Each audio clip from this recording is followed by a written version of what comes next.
welcome back to On Down the Road Productions. And this episode we're talking about the 6th generation 4Runner and what we know. And this is not going to be a repeat of everything that's already out there. This is coming from my automotive background, insight, and experience. So let's get into this and enjoy.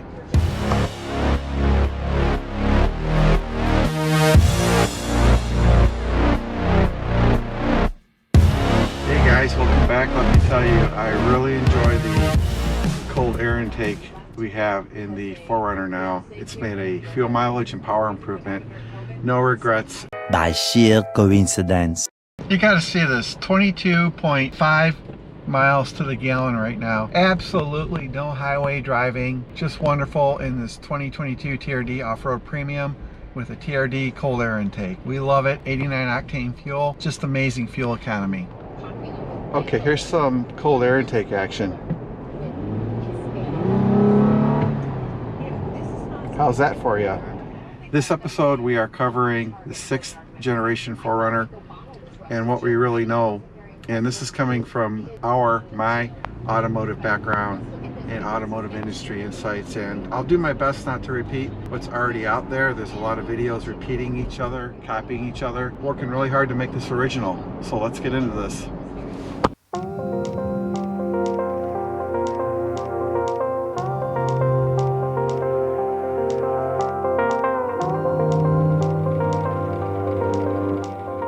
So here's what Toyota customers really like about the 4-liter V6 and why we think they're keeping it. You've got high build quality, you've got the use of very limited plastics, and you've got a great looking motor that's very quiet, durable, and rugged. This engine speaks quality, durability, and instills confidence to drivers of 4Runners every mile. We are actually going to keep the 4-liter V6 in the 6th generation 4Runner. I give it a 93% or higher chance probability they keep the 4-liter V6 in the 4Runner, and I'll tell you why. And it's not obvious to a lot of people, but when you think about it, it becomes very crystal clear. Toyota likes to offer customers a lot of choices, and Toyota also listens to its customers, and they know that the 4-liter V6 has a great reputation for durability, longevity, and quality. Chances are very high you'll see the 4-liter V6 in the 6th generation Toyota 4Runner with some improvements. It could very well have active air shutter management on the front grille and other improvements like that aerodynamically that will let the 4-liter V6 stay in the vehicle for their die-hard 4Runner customers who prefer that motor over a 2.4-liter cylinder turbo that may not have the durability that this engine has in off-roading, four-wheeling situation. Number one is that Toyota should keep, and probably most likely will keep, the 4-liter V6. Great motor, and when you think about items like the 6th generation 4Runner losing some weight, other advances it will make aerodynamically, etc., it's a good move on Toyota's part. Do not be surprised to see the 4-liter V6 back. So hey, the big question. Why is the new 4Runner 6th generation late? Well, obviously it's to get it right.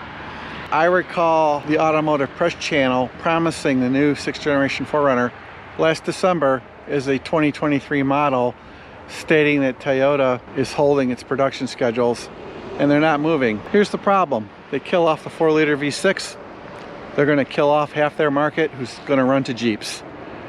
And Jeep has a durable V6 in their Jeep products. I hate to say it, but it's true. And they kill the 4-liter V6, they're going to take a hit with buyers who want a V6 over a 2.4-liter cylinder turbo. Now, having other channels tell you to trust the engineering is a joke. I trust Takata engineers as far as I can throw them. I trust other engineers as far as I can throw them. My fix for all of this in any company, Toyota, any company, is to hire racing engineers who understand what it takes to keep a motor at high RPM going for 500 miles and let that translate into production like Acura used to do. I'd like to see the new 4Runner be successful. Only time will tell. If the new Tundra is any indication, get ready, people.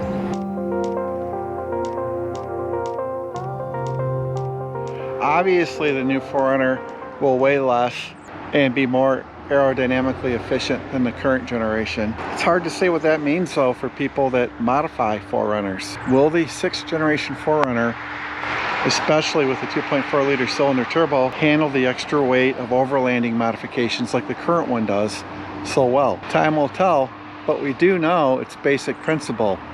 The smaller the engine, the harder it works, the more stresses a smaller engine goes through. And when you talk about extreme overlanding and off-roading, it'll be interesting to see how that little 4-cylinder will actually hold up over the long term under hard abusive conditions. This has got nothing to do with Toyota torture testing motors. All manufacturers perform durability testing. There's a big difference between a test stand and real life. Real life means you get recalls. That's why it's so disheartening from other manufacturers that should know better with what trucks cost nowadays, that they use plastic parts where they shouldn't in their drivetrains, and they cut corners to save costs to build them cheap as possible, and then they get hit with multi-million-dollar recalls that eliminates that advantage completely. You gotta wonder what's wrong with people. But at the end of the day, the new 4Runner 6th generation will most likely use more aluminum, be a lighter vehicle. How that translates into aftermarket modifications and how much the truck can handle is to be seen.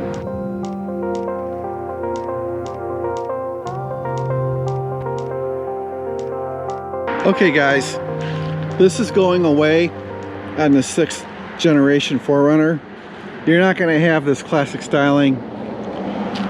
You're going to get yourself a GMC truck.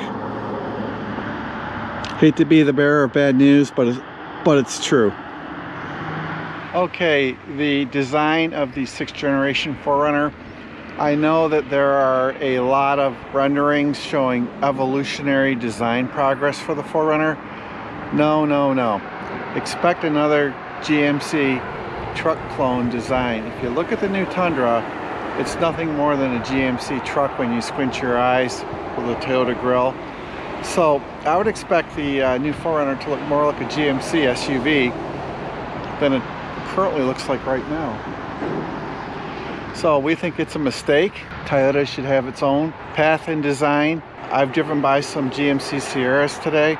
They look just like the Tundra from a distance. You can't tell them apart. Trying to tell a GMC Sierra and a new Tundra apart is very hard from a distance. I get it that GM moves a lot of volume, but it doesn't mean they have the best design relating to that volume that they move. I just wouldn't expect the new 4Runner to look anything like the old 4Runner. I believe Toyota will take a new direction. It will look like a GMC. I like to bring people back down to the ground. The 6th generation 4Runner, it will be coming soon. In summary, we feel they're keeping the 4-liter V6. They can do cylinder deactivation. They can have creative aerodynamic solutions on the body of the new 4Runner to let them keep the V6. And also too, I go back to Toyota priding itself in offering its customers a lot of choices. It's the right thing to do. I don't think Toyota should take a hit or lose truck sales to Jeep. Another point is styling. I don't know why Japanese manufacturers have been notorious for copying leading selling vehicles, and I would expect the new 4Runner to look like a GMC SUV with a Toyota grille on it. Hate to say that to people, but just look at the new Tundra. Tell me from 500 feet if you can really tell it's a Tundra or a GMC pickup truck. In terms of throwing the Lexus engine name around, hey, it's for a Lexus. Lexus is #1. It's got to be a great engine. I don't care. You talk about small displacement motors and heavy duty applications, you're going to get problems. Maybe the 2.4 liter cylinder will be the best of the bunch when it comes to 4-cylinder truck engines, but I think right now that crown goes to the 4-cylinder in the Chevy Silverado. That is probably the best 4-cylinder truck engine on the market right now. This is your last chance to get a 5th generation 4Runner. I'm telling you to go do it. You don't want to be the guinea pig all the Tundra buyers were. And you get a 5th generation 4Runner, you're getting the best truck on the road right now. That's it. I don't care if you get an SR5 or a TRD Pro or if you buy a used one. This is your last chance, and I would expect the final year of the 5th generation 4Runner to be a record year for the truck. So hey guys, thank you for watching this episode. We're grateful you're here. Thank you for liking, sharing, subscribing. We appreciate you. Remember, take care of each other, take care of yourselves, live your best possible life, and we'll see everybody next episode. Thank you.